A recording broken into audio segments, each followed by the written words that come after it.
कि तुम फातिमा नाम मत रखो, फातिमा नाम रख के तुम ऐसा क्यों काम करती हो। काश कि इतना तो समझ लेती कि ये कौन है फातिमा और किनका नाम फातिमा है। मेरी कौम की बेटियों, मेरी कौम की माओ, मेरी कौम की बहनों, गुलाम गौस कादरी का आखिरी पैगाम इसे नोट करो कि ये मुजरा करना और रील बनाना और ये नाम इस्लामिक दे दे कि तुम क्या समझती हो कि तुम सिर्फ अपने माँ बाप को रिप्रेजेंट करती हो। नहीं नहीं, तुम इस्लाम की नुमाइंदगी कर रही हो।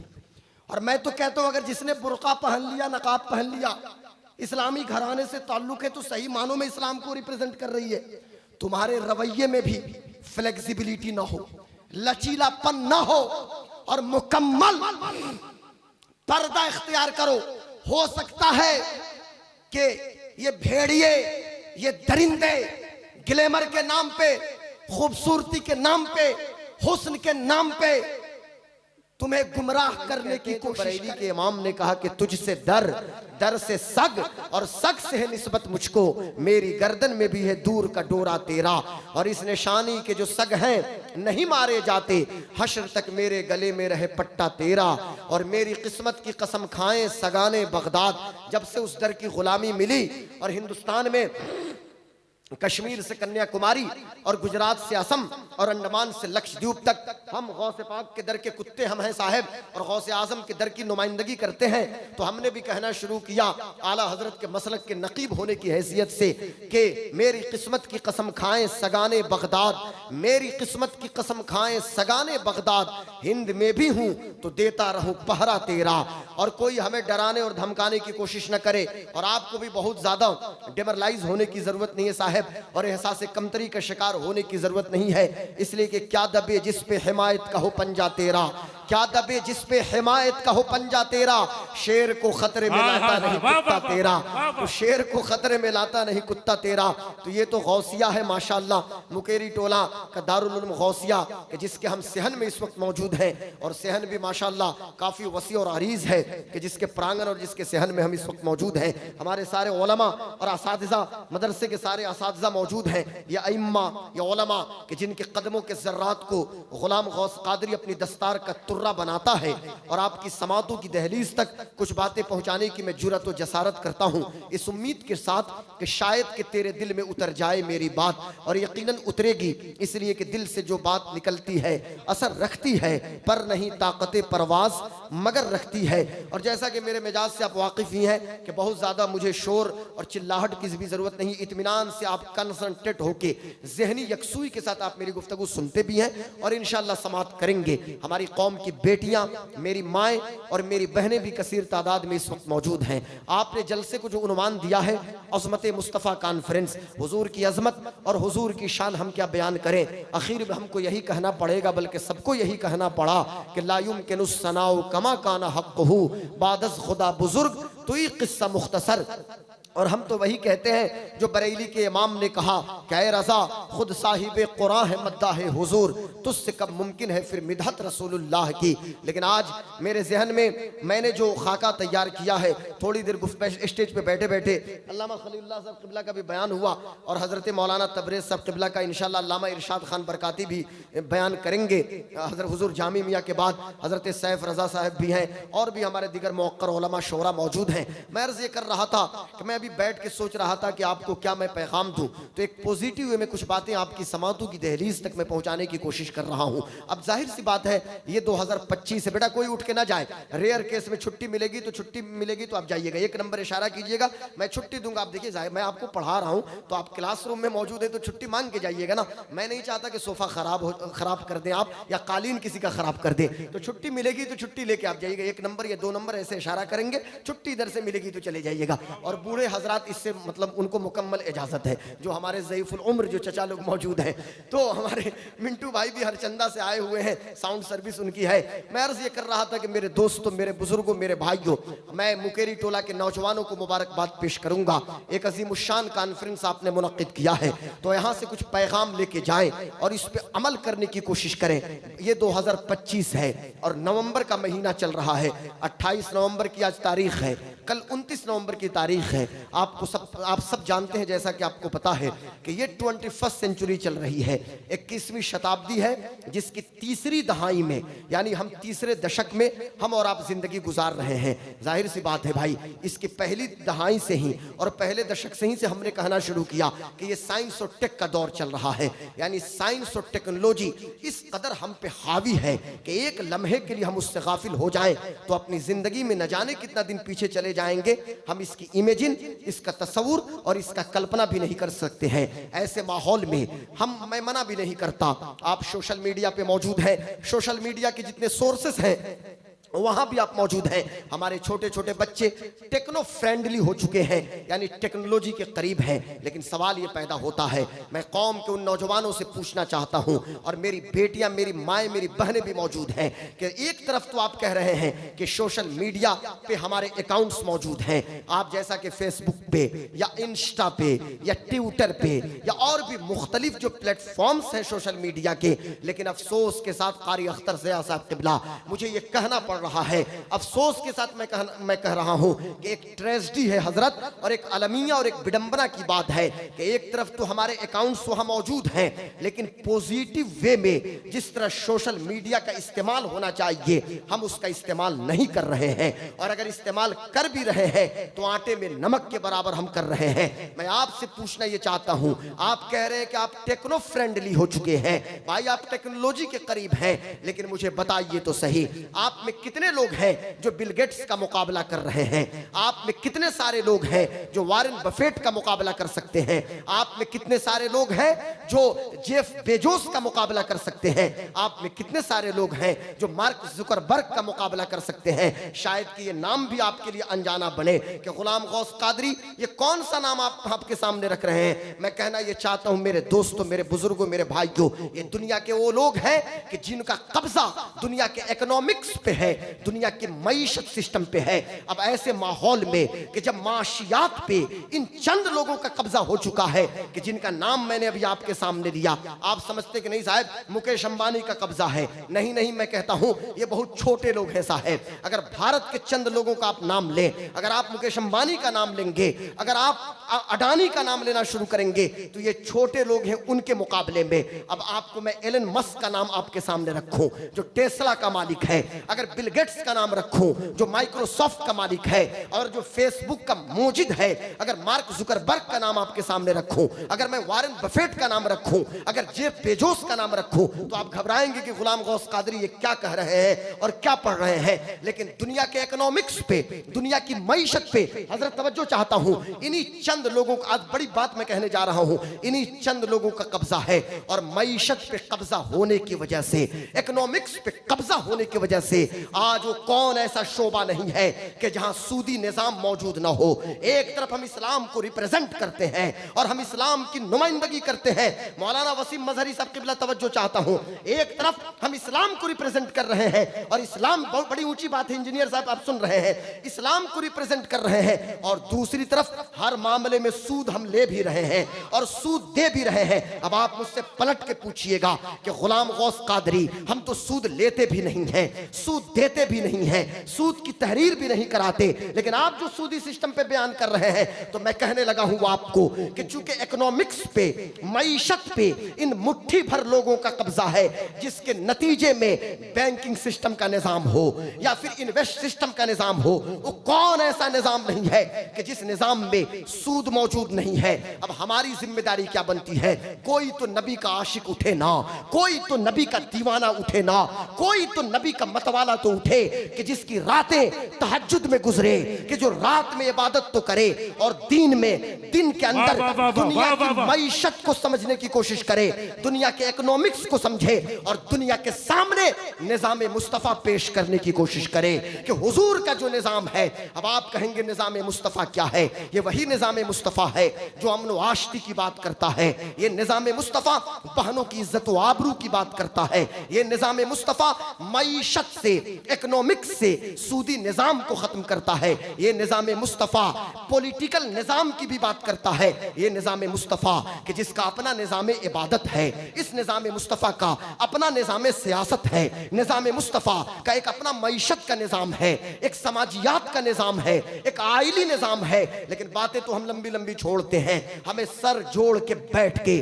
गौर करने की जरूरत है। मुझे इस वक्त कायदे मिल्लत इस्लामिया हुजूर रईसुत तहरीर अल्लामा अरशदुल कादरी रहमतुल्लाह अलैह की याद आ रही है। हुजूर अल्लामा अरशदुल कादरी रहमतुल्लाह अलैह, लाओ तो अल्लामा का सानी तो लाओ ना। हम हशमत भाई हमारे मौजूद हैं। अल्लामा अरशदुल कादरी रहमतुल्लाह अलैह फरमाया करते थे कि जिस जलसे के बतन से, जिस जलसे के शिकम से कोई तहरीक ना निकले तो मैं उस जलसे को बात समझता हूँ, मैं उस जलसे को कामयाब समझता हूँ। ये हमारे उलमा की भी जिम्मेदारी है और हम सब की ये जिम्मेदारी है कि हम समझने की कोशिश करें कि दुनिया की रिक्वायरमेंट क्या है। आज मैं एक थोड़ा सा इंटरनेशनल लेवल पर मैं कुछ बातें टच करने की कोशिश कर रहा हूं, चूंकि इलेक्ट्रॉनिक मीडिया और प्रिंट मीडिया और सोशल मीडिया के जरिए पूरी दुनिया तक मेरी बातें पहुंचती हैं और पहुंचाने की लोग कोशिश भी करते हैं। हमारे बहुत सारे चैनल्स वाले इस वक्त मेरे सामने मौजूद हैं। हम चूंकि इस निजाम को रिप्रेजेंट कर रहे हैं तो हर महाज पे हमें इस निजाम को रिप्रेजेंट करने की जरूरत है, हर महाज पे इस निजाम को। और इस निजाम को रिप्रेजेंट किया है सबसे पहले दुनिया के सामने तो सहाबा ने रिप्रेजेंट किया है। और उसी से लगती हुई मैंने जो मुकम्मल आयत करीमा की तिलावत का शरफ हासिल किया। मुहम्मदुर रसूलुल्लाह, मोहम्मद अल्लाह के रसूल हैं। अब चूंकि उन्वान बनाया जाते मुस्तफ़ा को, लेकिन बयान किया जा रहा है हुजूर की मइयत में, हुजूर के साथ रहने वाले सहाबा के बारे में। वल्लज़ीना माअहु अशद्दाउ अलल कुफ्फार रुहमाउ बैनहुम तराहुम रुक्कान सुज्जदन यब्तगून फज़लन मिनल्लाह व रिदवाना। पूरा पढ़ते जाए मुकम्मल आयत करीमा। सहाबा की अजमत और सहाबा की शान को बयान किया जा रहा है और इसको रिप्रेजेंट किया है सहाबा ने। मैं कहां से मिसाल पेश करूं कि कौन ऐसा वो शोबा है, माशियात का शोबा हो, सियासियात का हो, आइली निजाम हो, हर निजाम में हुजूर सरवरे कायनात फख्रे मौजूदात सल्लल्लाहु अलैहि वसल्लम के परवरदा ये सहाबा कि जिनके बारे में मुसलमान के बच्चे को कहां फुर्सत है पबजी फ्री फायर से मार मार मार मार, पता नहीं किसको मारना है, आज तक हमें बात समझ में नहीं आई। हजरत माफ कीजिएगा, किसी एससीज और एसटीज के मोहल्लों से गुजर जाएं, schedule caste and schedule tribes के मोहल्लों से गुजर जाए ना तो पूरी रात वो पढ़ते हैं तो यूपी पीसीएस उनका निकलता है और पीसीएस के जरिए एसडीएमओ होंगे। मेरी बात समझिए, चूंकि जनरल एडमिनिस्ट्रेशन को मैं देख रहा हूं और समझ रहा हूं, या यूपीएससी के जरिए आईएएस और आईपीएस होते हैं और हमारे बच्चे लुड्डो छक्का खेलेंगे। यही तो करते हैं फिर। हाँ, लुड्डो छक्का, ज्यादा पैसा हो जाए तो वॉलीबॉल। अच्छा, ये पोजीशन है साहब। और बातें हम ऐसी ऐसी करेंगे साहब, ये हो गया, वो हो गया, ये हो गया। और अगर जब इलेक्शन आ जाए और चौक चौराहे पे बैठ जाइए तो इनकी गुफ्तगू सुनने के बाद आपको अंदाजा नहीं लगेगा, आपको अंदाजा लगेगा कि मालूम देता है कि इनके बराबर कोई पॉलिटिशियन नहीं है। ये इनके प्रिडिक्शंस होते हैं, इस कदर ये पेशेंगोई करते हैं कि मालूम दे रहा है कि सत्ता के सिंहासन से मौजूदा वजीर आजम को उतार देंगे और अमित शाह को उनको गृह स्टेट भेज देंगे। ये इनकी पोजीशन हो जाती है, जो इनके प्रेडिक्शंस होते हैं। और जब रिजल्ट आते हैं तो फिर ये सामने नहीं आते हैं। मैं कहना ये चाहता हूं यार, थोड़ा सा आप सूझबूझ तो पैदा कीजिए ना। उसी सूझबूझ का नतीजा था हजरत हाफिज गुलाम मुर्तजा रहमतुल्लाह अलैह ने इसको महसूस किया था अपने दौर में। तो आज से कई साल पहले गौसिया मदरसे की बुनियाद उन्होंने डाली थी। मेरी बात समझ में आपको आ रही है कि नहीं आ रही? सहाबा ने रिप्रेजेंट किया और जिनके बारे में मुसलमान को क्या पता। आज हमें खबर नहीं, चूंकि हमें रील बनाने से फुर्सत नहीं है और हम रील के इंजीनियर साहब इतने एडिक्ट हो गए हैं, अरशद साहब किबला एडिक्शन लग चुकी है, इस कदर एडिक्ट हो गए कि 6 साल की बच्चियां रील्स बना रही हैं और 6 साल की बच्चियों को छोड़े 70 साल की बूढ़ी औरतें भी रील बना रही हैं। और रील के चक्कर में मेरठ का एक मशहूर रील बनाने वाला अपनी बेटी और अपनी बीवी के बारे में कुछ कहा तो पुलिस वाले उसको उठा के लेके चले गए पोक्सो में। तो अब उसका नाम मैं नहीं लूंगा, मैं किसी का नाम नहीं लेना चाहता, लेकिन लोग समझ रहे हैं। मैं कहना ये चाहता हूं मेरे दोस्तों, मेरे बुजुर्गों, मेरे भाइयों, इस रील लाइफ ने रियल लाइफ को अजीरन और तबाह बर्बाद करके रख दिया है। इस रियल लाइफ की वजह से रियल लाइफ में हम पसपाई का शिकार हो रहे हैं। बात मेरी दूसरी समझ में ना चली जाए। यूरोप का एक इंटेलेक्चुअल और एक दानिश्वर कहता है कि तुम मुसलमानों के पैगंबर की जिंदगी का मुताला बाद में करना, पहले ये देखो कि सुफ़ा की दरसगाह पे जिन लोगों की तरबियत मुस्तफा कर रहे हैं उनका मकाम कितना बुलंद है और उनका मर्तबा कितना बुलंद है। हाय हाय हाय हाय, नारे तकबीर, नारे रिसालत, अज़मत मुस्तफा। और हजरत साहब किबला, हजरत का नाम क्या है? मौलाना अनीसुर रहमान साहब, पहले इनको कौन जानेगा? अरे माशाल्लाह हमारे कुशीनगर से। अरे भाई जब तो ये जब सोफा उठा के बाहर रखे तो मैं समझ गया कि कुशीनगर ही क्या है, ये मैं समझ गया। माशाल्लाह सलामत रखे हमारे अनीस भाई को, माशाल्लाह। हमारे अनीस भाई हैं रोशन गजाली साहब। हाँ रोशन गजाली साहब, तो आप मुंह छुपा, ये मुंह खोलिए जरा, हेलमेट खोलिए अपना। हमारे सारे उलमा जितने हैं सब हमारे सर के ताज हैं। हमारे दाएं बाजू और बाएं बाजू हैं इमाम हसन साहब किबला, माशाल्लाह वो तो हैं। मौलाना इमाम हसन अशरफी जितने खुशदिल साहब, हमारे हजरत वगैरह, ज़िया यज़दानी साहब किबला, चूंकि इंतजार कर रहे हैं तुरंत इनको पढ़ना है। मैं आपके बीच और इनके बीच मुखिल नहीं होना चाहता, बस थोड़ी देर के लिए जुमला मोतरज़ा के तौर पे हजरत ने हशमत भाई ने मुझे पेश किया है। अब जुमला मोतरज़ा हमारे असातिज़ा समझते हैं ये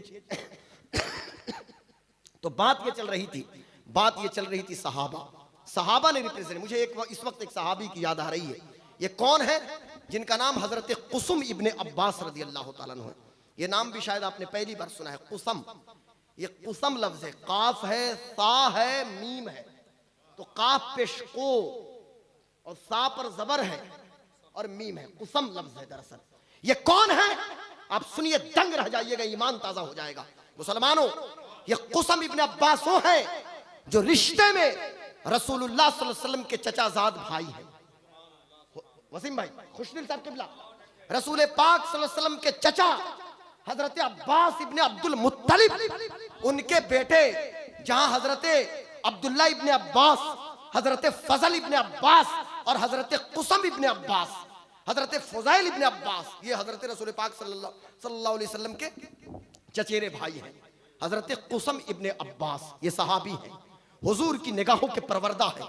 और जब मेरे करीम आका सल्लल्लाहु अलैहि वसल्लम को कब्र अनवर में उतारा जा रहा था तो हुजूर की कब्र शरीफ में, मैं अपनी बात नहीं करता, ज़िया-ए-ज़दानी साहब किबला या अल्लामा शेख अब्दुल हक मुहद्दिस देहलवी ने मदारिजुन नबुव्वा में लिखा है, अल्लामा जलालुद्दीन सुवीती रहमतुल्लाह अलैह ने अल खसाइसुल कुबरा के अंदर लिखा है, इमाम जलालुद्दीन सुवीती रहमतुल्लाह अलैह ने, कि जब हुजूर पाक को कब्र अनवर में उतार रहे थे सहाबा, तो जहां कब्र मुस्तफा में अली उल मुर्तजा कर्रमल्लाहु ताला वजहुल करीम उतरे, हजरत अब्बास इब्ने अब्दुल मुत्तलिब उतरे, हजरत फजल इब्ने अब्बास उतरे और हजरत कुसम इब्ने अब्बास उतरे। लेकिन हजरत कुसम कहते हैं कि मैं आखिरी शख्स था जो कब्र मुस्तफा से बाहर निकला आखिर में, और मैं ही आखिरी हूं कि आखिरी बार हुजूर के रुख अनवर की मैंने ज़ियारत की। हजरत अली बाहर आ गए, हजरत फजल बाहर आ गए। पहले इनकी शान सुनिए, फिर इन्होंने रिप्रेजेंट कैसे किया है दुनिया के सामने निज़ाम मुस्तफ़ा को, वो बताना है मुझे। लेकिन पहले इनकी अजमत और इनकी शान, ये कौन है? हजरत कुसम इब्ने अब्बास रदी अल्लाह तआला अन्हु। एक तरफ तो रिश्ते में हुजूर के चचा के लड़के हजरत अब्बास मेरे आका के चचा और उनके बेटे कुसम, लेकिन हुजूर के सहाबी हैं कुसम इब्ने अब्बास। हजरत अली बाहर आ गए, फजल इब्ने अब्बास बाहर आ गए, अब्दुल्ला इब्ने अब्बास और हजरत अब्बास बाहर निकल गए।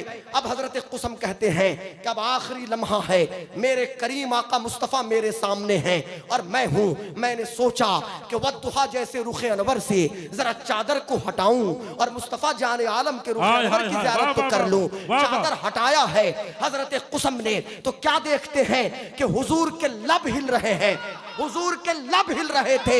अब सोचा कि जरा कान लगाऊं, तवज्जो चाहता हूं।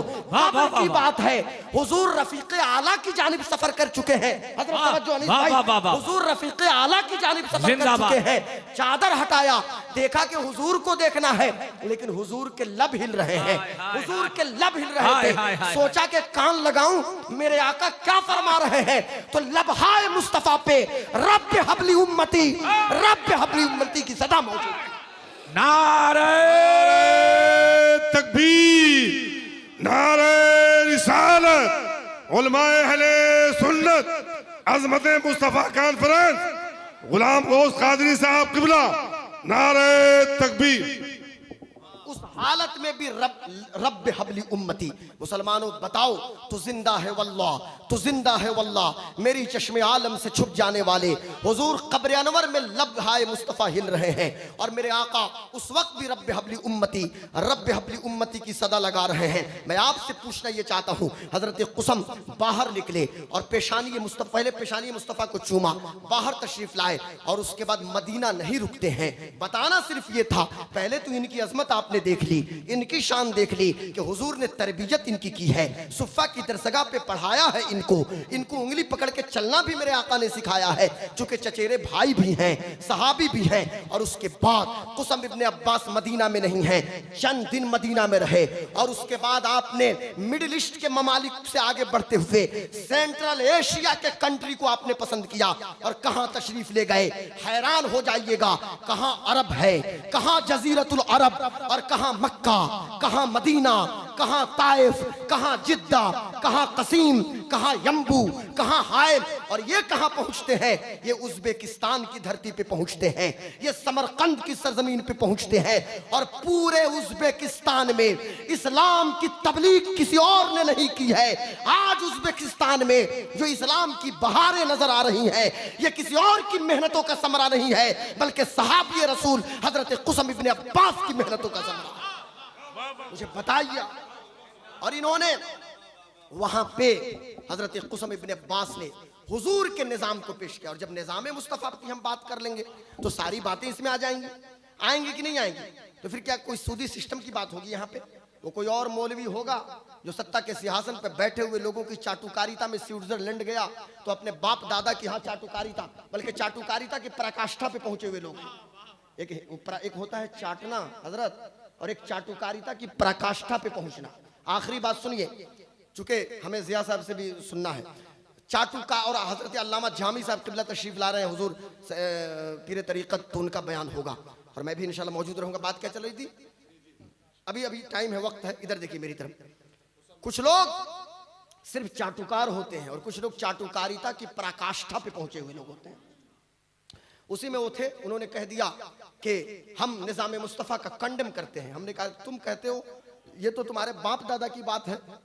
दिल्ली की यही जामा मस्जिद है, और जामा मस्जिद की सीढ़ियों पे मैं नाम नहीं लूंगा, किसी को बैठाल कर, बल्कि जामा मस्जिद के मेंबर पे बैठाल कर तुम लोगों ने तकरीरें कराई थी, और उसके बाद कहा था तुम्ही लोगों के बाप दादा के बारे में डॉक्टर मोहम्मद इकबाल ने कि अजम हुनूस नदानत रुमूज दी वरना जदेओ बंद हुसैन अहमद ईंचे बुल अजबिस सुरूद बरसर मेंबर के मिल्लत वतनिस चे बेखबर ज मकामे मोहम्मद अरबिस।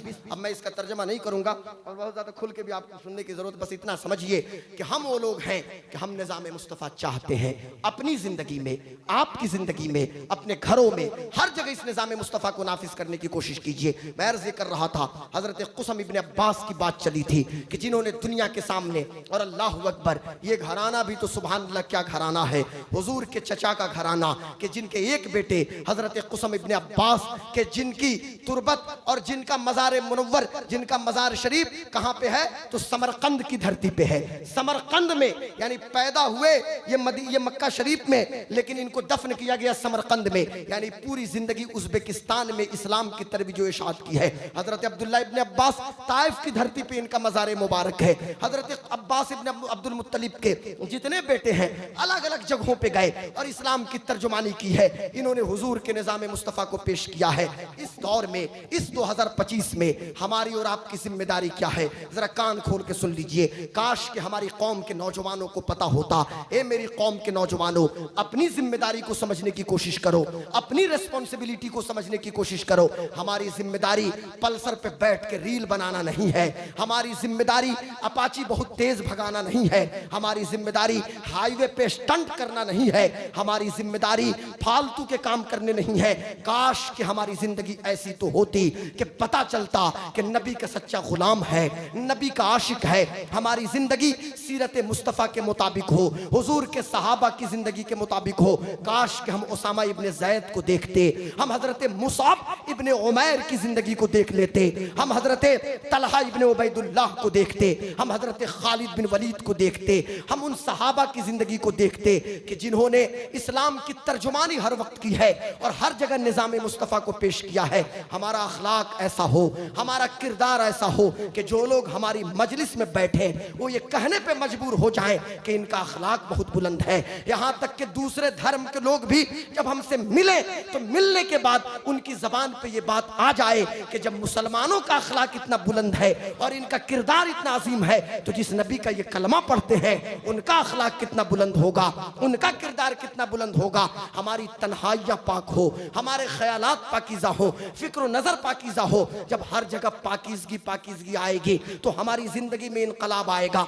आपने तो कुसम इब्ने अब्बास को देखा, मुझे इस वक्त एक जवान की याद आई है, ज़रा इनको भी सुन लीजिए। ये कौन है जिन्हें दुनिया हज़रत मुसअब इब्ने उमैर के नाम से जानती है। यार कौन मुसअब इब्ने उमैर, ज़रा सुनना मेरी कौम के नौजवानों, आप भी नौजवान हैं और वो भी तो एक जवान था मक्के का कि जिसकी हालत ये थी, जो इतना खूबसूरत था, जो इतना खूबसूरत था कि जब मक्के की गलियों से गुजरता था तो मक्के की लड़कियां अपनी छतों पे चढ़ जाया करती थीं, लेकिन नौजवान की निगाह जमीन पे होती थी। वो नौजवान ऐसा था, नाजो नियम में पहला पाला हुआ ये नौजवान, आराइश और ज़ेबाइश का दिलदादा नौजवान और इतना हसीन और खूबरू नौजवान था कि उसके बाप की हालत ये थी कि नौजवान के लिए खुशबू जो मंगाई जाती थी ईरान के शिराज से खुशबू मंगाई जाती थी, बाप खुद मंगा के देते थे। माँ की हालत ये थी कि अपने बेटे के लिए यमन में एक जगह है जिस जगह का नाम सहूल है, वहां के रेशम से तैयार किए हुए कपड़े उस नौजवान के लिए मंगाए जाते थे।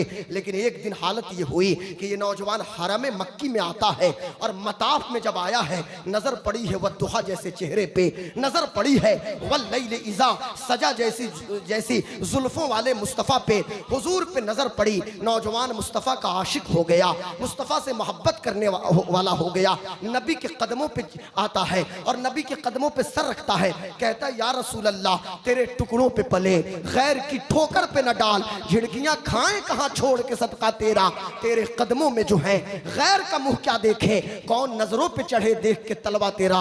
हुजूर कलमा पढ़ाइए ना, मैं इस्लाम कबूल करना चाहता हूं। मेरे आका ने कलमा पढ़ाया, नौजवान मुसलमान हुआ। अब क्या था, सिर्फ इस्लाम कबूल करने की देरी थी।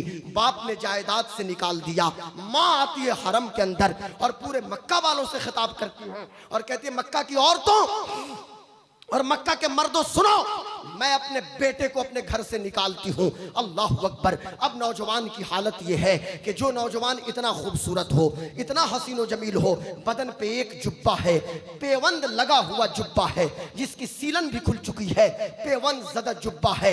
हालत यह है कि जो चप्पल पहना है वो चप्पल टूट चुकी है। हुजूर की नज़र पड़ी, आका की आंखों में आंसू थे। हुजूर ने बुलाया और हुजूर ने इरशाद फरमाया जाओ जाओ अपनी माँ के पास चले जाओ। कहने लगे या रसूल अल्लाह, एक माँ नहीं सैकड़ों माँ की मोहब्बत आपकी मोहब्बत पे कुर्बान करता चला जाऊं। हुजूर मेरे प्यारे आका आप अपने से जुदा मत कीजिए। इतने में बैते अक़बे ऊला और अक़बे सानिया, अब मैं इतना बड़ा मजमा है मैं पलट के आपसे पूछूंगा कि अक़बे ऊला किसको कहते हैं। बैते अक़बे ऊला ये सीरत का चैप्टर है, आपको याद नहीं रहेगा तो कौन याद करेगा मुझे बताइए। ये मैं कहाँ जाके तकरीर करूंगा, मैं आपसे पूछना ये चाहता हूँ। मैं क्या कन्हैया कुमार को ये तकरीर सुनाऊंगा या राहुल गांधी को ये सुनाऊंगा या मैं किसको सुनाऊंगा या तेजस्वी यादव को मैं सुनाऊंगा कि तेजस्वी जी बैते अक़बे ऊला क्या है, आप मुझे बताइए बैते अक़बे सानिया क्या है। सीरत कौन पढ़ेगा, खबर नहीं तो खबर लीजिए और सीरत के चैप्टर को पढ़ने की कोशिश कीजिए। और मैं हाथ जोड़ के आपसे माफी मांगता हूँ। कारी अख्तर ज़िया साहब किबला गोपालगंजवी, कारी अख्तर ज़िया गोपालगंजवी साहब किबला, मैं हाथ जोड़ के माफी मांगता हूँ इस बात से कि 50 लाख की बिल्डिंग तो हम बना लेते हैं, 1 करोड़ की बिल्डिंग अनीस भाई हम बना तो लेते हैं, उसमें ड्राइंग रूम है, उसमें लॉबी है, उसमें टीवी लाउंज है, उसमें फला है, उसमें चिला है, उसमें ये है, लेकिन उसमें स्टडी रूम हम एक नहीं बनाते हैं। काश के हम एक स्टडी रूम रखते, काश के एक लाइब्रेरी रखते, कि काश के स्टडी रूम रखते और हम सीरत की किताबों को रखते। हम सीरत मुस्तफ़ा पे कोई सी भी किताब रखते ना, अल्लामा अब्दुल मुस्तफ़ा आज़मी की रख लेते, अल्लामा शेख अब्दुल हक मुहद्दिस देहलवी की रख लेते, किसी भी हजरत अल्लामा जलालुद्दीन सुवीती के रख लेते, उर्दू में भी रख लेते, अंग्रेजी में जरूरत है तो अंग्रेजी में रख लेते, लेकिन किसी को खबर नहीं है साहब। बैते अक़बा ऊला, अक़बा एक घाटी है, उस घाटी में मदीने के चंद लोगों ने हुजूर के हाथों में हाथ दे के अपनी जान देने के नाम पर बैत की थी कि हुजूर हम अल्लाह रसूल के नाम पे अपनी जान देने के लिए तैयार रहेंगे। अक़बा सानिया के बाद जब मदीने में तबलीग की बात आई है तो मेरे आका ने इस्लाम का पहला मुबल्लिग, तवज्जो से सुनिएगा नौजवानों, सुनो, आप भी नौजवान हैं और वो भी नौजवान था। उम्र कितनी है?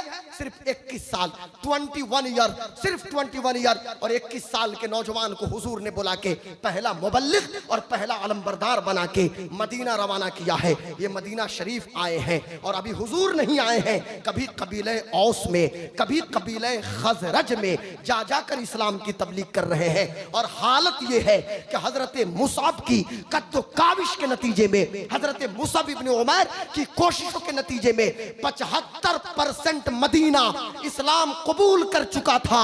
अब हुजूर तशरीफ ला रहे हैं, फिर वदा की घाटी से आवाज गूंजी, तलाल बद्र अलैना मिन सनियातिल वदाई वजब शुक्र अलैना मा दआ लिल्लाहि दाई। अब मुस्तफा आ गए हैं, मुसअब इब्ने उमैर भी हुजूर के साथ साथ हैं। बद्र का मौका है, मैं मुख्तसर करता हूं, बद्र का मौका है। मुसअब इब्ने उमैर हुजूर के दाएं हैं, हुजूर के बाएं हैं, हुजूर से पीछे हैं, हुजूर की रसूल पाक सल्लल्लाहु अलैहि वसल्लम को हिसार में ले रहे हैं। हर वक्त मुस्तफा मुस्तफा।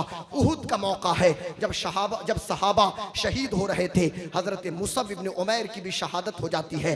कहना यह है आप हजरात से कि जब जंग के गुबार छटे, शुहदा की लाशों को उहुद के मैदान में जब मेरे आका ने इकट्ठा करने का हुक्म दिया, तो जहां हजरत हमजा सैयदुश शुहदा की मुसला शुदा लाश मौजूद थी, मुसला शुदा लाश मौजूद थी, वहां पे हजरत मुसअब की भी मैयत मौजूद थी। सहाबा कहते हैं कि हुजूर ने सबसे ज्यादा आंसू बहाया है तो अपने चचा की मैयत पे आंसू बहाया था, हजरत हमजा की लाश पे, और उसके बाद आंसू हुजूर ने बहाया है तो हजरत मुसअब इब्ने उमैर की लाश पे। हजरत मुसअब इब्ने उमैर सामने थे और हजरत हमजा थे। आका कहने लगे, या हमज़तो या अम्मा रसूलिल्लाह, या हमज़तो या असदल्लाह व असद रसूलिल्लाह, या हमज़तो या फाइलल खैरात, या हमज़तो या काशिफल कुरबात, या हमज़तो या ज़ाबान वजह रसूलिल्लाह। और जब दफन करने की बात आई है, मेरे आका ने वो मुसअब इब्ने उमैर कि जो बेहतरीन खूबसूरत जुब्बा पहनते थे,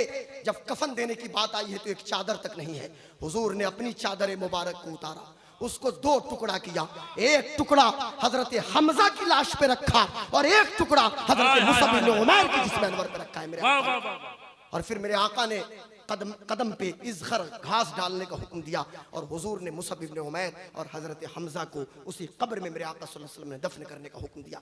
मुझे बताएं, वो 23 साल की उम्र में शहीद होने वाला नौजवान, कितनी उम्र थी? सिर्फ 23 साल। आज हमारी उम्र कितनी है? मैं आपका इमोशनल ब्लैकमेल नहीं कर रहा हूं कि सड़क पे चले जाइए और जंग करना शुरू करिए, नहीं।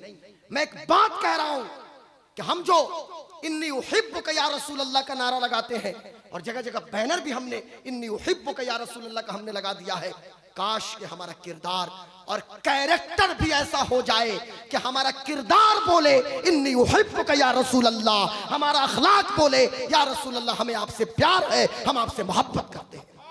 हमारा अखलाक और किरदार उस दर्जे पे हम पहुंच जाए और हमारे मामलात में ट्रांसपेरेंसी होनी चाहिए। अपने ख्याल को पाकीज़ा कीजिए, फिक्र को पाकीज़ा कीजिए, नियत को पाकीज़ा कीजिए और ये कोशिश कीजिए कि आप इस्लाम को। और आखिरी बात 1 मिनट में मैं अपनी बेटी से कहूंगा, ये बहुत जरूरी है, और अपनी माँ से, बहन से, कि अभी देखा कि थावे स्टेशन यहाँ से करीब है क्या भाई पे, अब पता नहीं ये कौन बच्ची है कि रील बनाती है और उसकी हालत ये है कि नाम उसने फातिमा उसमें दिया हुआ है, अस्तगफिरुल्लाह माज़अल्लाह। और उस हालत ये है कि थावे जंक्शन पे, मुख्तलिफ जंक्शन पे जा जाके मैं कहना चाहूँगा कि मैं तुम्हारा बाप और तुम्हारी माँ तो नहीं हूँ कि मैं तुमको मना करूँ, लेकिन एक बात कहूँगा कि तुम फातिमा नाम मत रखो। फातिमा नाम रख के तुम ऐसा क्यों काम करती हो? काश कि इतना तो समझ लेती कि ये कौन है फातिमा और किनका नाम फातिमा है। मेरी कौम की बेटियों, मेरी कौम की माओ, मेरी कौम की बहनों, गुलाम गौस कादरी का आखिरी पैगाम इसे नोट करो कि ये मुजरा करना और रील बनाना और ये नाम इस्लामिक दे दे के तुम क्या समझती हो कि तुम सिर्फ अपने माँ बाप को रिप्रेजेंट करती हो? नहीं नहीं, तुम इस्लाम की नुमाइंदगी कर रही हो। और मैं तो कहता हूं अगर जिसने बुर्का पहन लिया, नकाब पहन लिया, इस्लामी घराने से ताल्लुक है, तो सही मानों में इस्लाम को रिप्रेजेंट कर रही है। तुम्हारे रवैये में भी फ्लेक्सिबिलिटी ना हो, लचीलापन ना हो और मुकम्मल पर्दा इख्तियार करो। हो सकता है कि ये भेड़िए, ये दरिंदे ग्लैमर के नाम पे, खूबसूरती के नाम पे, हुस्न के नाम पे तुम्हें गुमराह करने की कोशिश करें, तो दुनिया की इन भेड़ियों, इन दरिंदों और इन हरामखोरों से कह देना कि दुनिया वालों, दुनिया का हुस्न, दुनिया की आराइश और ज़ेबाइश और दुनिया का ये ग्लैमर तुम्हें मुबारक हो। हम नबी की बेटी फातिमा की कनीज़े हैं, हमारे लिए हजरत फातिमा की जिंदगी मुबारक हो, हमारे लिए हजरत ज़ैनब की सीरत। नारे तकबीर, नारे रिसालत, किरदारे खातूने जन्नत, अजमत खातूने जन्नत, अल्लामा प्रोफेसर गुलाम गौस कादरी साहब क़िबला। वाह वाह वाह वाह। इसलिए मैं माफ़ी चाहता हूँ, कुछ तबीयत भी मेरी ठीक नहीं थी, फिर भी मैंने पूरी तकरीर कर ली। कारी अख्तर ज़िया साहब का हुक्म था और मैं इनके हुक्म को नहीं टाल सकता। कारी अख्तर ज़िया गोपालगंजवी साहब क़िबला का हुक्म था, तो मैं इनके हुक्म को नहीं टाल सकता, इसलिए कि ख्याल खातिरे अहबाब चाहिए, वरना अनीस ठेस न लग जाए आपगीनों को। बस अदब से गुजारिश करूँगा कि पूरी दुनिया का हमने ठेका नहीं ले रखा है, हम कोई होम मिनिस्टर या प्राइम मिनिस्टर नहीं है, लेकिन हुजूर ने फरमाया है कुल्लुकुम राइन व कुल्लुकुम मसऊलुन अन रइयतिही। आप सब के सब जिम्मेदार हैं, आपके अंडर में जो लोग हैं उनके बारे में आपसे पूछा जाएगा। मेरे कहने से कम नमक की सब्जी जब बन सकती है, मेरे कहने से कम चीनी की चाय मेरी बेटी बना के लाके मुझे दे सकती है, तो क्या मेरे कहने से मेरे घर में निज़ाम मुस्तफ़ा कायम नहीं हो सकता? क्या मेरे कहने से मेरे घर में मुसल्ला नहीं दे सकता? क्या मेरे कहने से मेरे घर में इस्लामी कानून नाफिज नहीं हो सकता? और ये दुनिया की अजीब हिस्सी है। जनाब अतीउल्लाह साहब क़िबला बैठ जाइए, पूरी टीम इनकी मुकेरी टोला के पूरी टीम को मैं मुबारकबाद पेश करता हूं कि हमारे कहने से जब सारी चीजें घर में मौजूद हो सकती हैं, तो फिर क्या हमारे कहने से मेरी बेटी क्या हमको नहीं फॉलो कर सकती? मेरी बेटी क्या मेरी बात को नहीं मान सकती? क्या मेरे कहने से मेरी बेटी मेरी बताई हुई बातों पर अमल नहीं कर सकती? यकीनन कर सकती है। और आज दुनिया के लिए ट्रेजेडी की बात है, एक अलमिया है कि एक लड़की अगर अपने भाई की खिदमत कर दे, भाई के लिए चाय बना दे, अपने बाप के लिए सब्जी बना दे, तो इसे गुलामी का नाम दिया जाता है। और वही लड़के एयर होस्टेस बन के मुस्कुरा मुस्कुरा के हजारों मुसाफिरों के सामने चाय पेश करे, तो इसे आज़ादी का नाम दिया जाता है। ये कौन सी आज़ादी है? अनीस भाई, हमको ये आज़ादी नहीं चाहिए। दुनिया वालों, आपको ये आज़ादी मुबारक हो। हमें नबी की बेटी फातिमा की जिंदगी चाहिए, हमें फातिमा ज़हरा की सीरत चाहिए। और मैं कौम की बहनों और बेटियों और माओ से एक बात कहूंगा, मेरी बहनों, मेरी कौम की बेटियों, माओ, हजरत ज़ैनब की चादर ततहीर का वास्ता। करबला मुअल्ला से जब ये काफिला कूफा होते हुए दिमाश्क पहुंचा था, ये ज़ैनब कुबरा जो सैयदुश शुहदा, राकिब दोश मुस्तफ़ा, लख्ते जिगर मुर्तज़ा, नूर ऐन फातिमा, इमाम आली मकाम की बहन है हजरत सैयदा ज़ैनब। यजीद के सामने भरे दरबार में जो खिताब हजरत ज़ैनब ने किया था, उस खिताब में हजरत ज़ैनब ने पहला जुमला यही कहा था कि चूंकि हम अहले बैत की खवातीन के सरों पे दुपट्टा नहीं है, तुम ये करो कि पहले पर्दे का इंतजाम करो। यजीद बेहिस नहीं था, साहब पर्दे का इंतजाम करवाया, उसने दुपट्टा प्रोवाइड भी कराया। आज जरूरत यह है, मैं हजरत ज़ैनब को देखता हूं, अल्लाह अकबर, गम, किस कदर गम को देखा और गम को सहा हजरत ज़ैनब ने। अपने भाई की वो बेगोरो कफन लाश को देखा था करबला में, हजरत ज़ैनब ने अपने भतीजे अली असगर को देखा था तड़पते हुए करबला के मैदान में, अपने भतीजे अली अकबर को देखा था, अपने बेटे औन और मोहम्मद को अपने भाई के कदमों के खुतूत पे कुर्बान कर दिया था। लेकिन इतनी तकलीफ और मुसीबत और गम के बावजूद भी हजरत ज़ैनब ने पर्दा का दामन नहीं छोड़ा। आज मैं कौम की माओ बहनों से कहूंगा, तुम्हें खुदा का वास्ता, मेरी बहना, मेरी माओ, मेरी बेटियों, तुम्हें हजरत ज़ैनब का वास्ता, खुदा का वास्ता, तुम्हारा किरदार और तुम्हारा अमल कि जिसकी वजह से हमारा सर शर्म से नहीं झुकना चाहिए, बल्कि हमारा सर बुलंद रहे और सीना ठोक के कहे कि लोगों, हमने कमीना खसलत बेटियों को नहीं पैदा किया है, हमने फातिमा की कनीज़ों को पैदा किया है, हमने ज़ैनब की कनीज़ों को पैदा किया है, हमें हजरत खदीजा की कनीज़ों को पैदा किया। वाह वाह वाह वाह वाह वाह वाह वाह वाह, माशाअल्लाह माशाअल्लाह। इसलिए मेरी बहनों, इसलिए हमारी जिंदगी और आपकी जिंदगी का मकसद यही हो कि जिंदगी ये नहीं है किसी के लिए, जिंदगी है नबी की। नबी के लिए ना समझ मरते हैं, जिंदगी के लिए जीना मरना है सब कुछ नबी के लिए।